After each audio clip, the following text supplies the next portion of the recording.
হামজা হামজা এখন খেলবে Barcelona Real মাদ্রিদের বিপক্ষে। দেখেন প্রথমত আসি যে কেন এই খেলাটা খেলবে হামজা চৌধুরী। প্রথমত লিস্টারশায়ার থেকে তিনি ধারে গিয়েছিলেন শেফিল্ড শিল্ডে এবং ভালো একটা ইনকাম করছিলেন, যেহেতু লিস্টারশায়ারে তিনি ভালো মতো সময় পেতেন না, গেম টাইম পাইতেন না, তো এর উপলক্ষে তিনি শেফিল্ড শিল্ডে যোগ দেয় এবং শেফিল্ড শিল্ড থেকে তার মেয়াদ অবশ্যই এখন পর্যন্ত শেষ হয়ে গেছে এবং তিনি এখন নতুন ক্লাব, সেটা হচ্ছে গ্রিক যেটা প্রথম ডিভিশন সুপার লিগ আছে, এখানে তিনি অলিম্পিয়াকোসের হয়ে ফুটবলটা খেলে যেতে চান। কিন্তু লিস্টারশায়ারের একটা কথা যে ভাই তোমাকে আমরা ছাড়ছি না, এত দ্রুত ছাড়ছি না। সো অলিম্পিয়াকোসের কাছে যদি যায়ও তাহলেও তিনি প্রায় কম টাকায় খেলতে পারবেন না, বেশি টাকায় খেলবে। কেননা একটা জিনিস খেয়াল করতে হবে, তাকে কিন্তু ধারে যেতে হবে, আবার তাকে একদমই চুক্তিবদ্ধ করবে এমনটা না, তিনি কোটি কোটি টাকার বিনিময় হতে হবে। এখন কত কোটি টাকার বিনিময়ে তিনি যাচ্ছে সেটা এখন পর্যন্ত কোনো ধরনের তথ্য আসে নাই।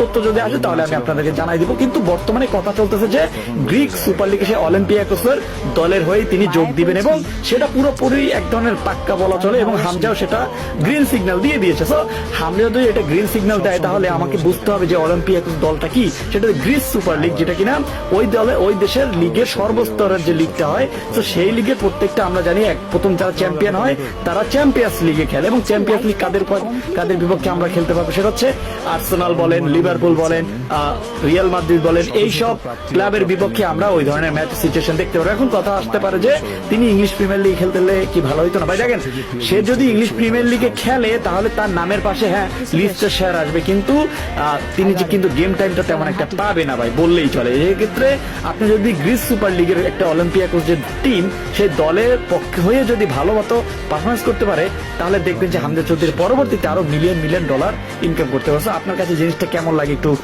কমেন্ট করে জানিয়ে দেবেন। ধন্যবাদ।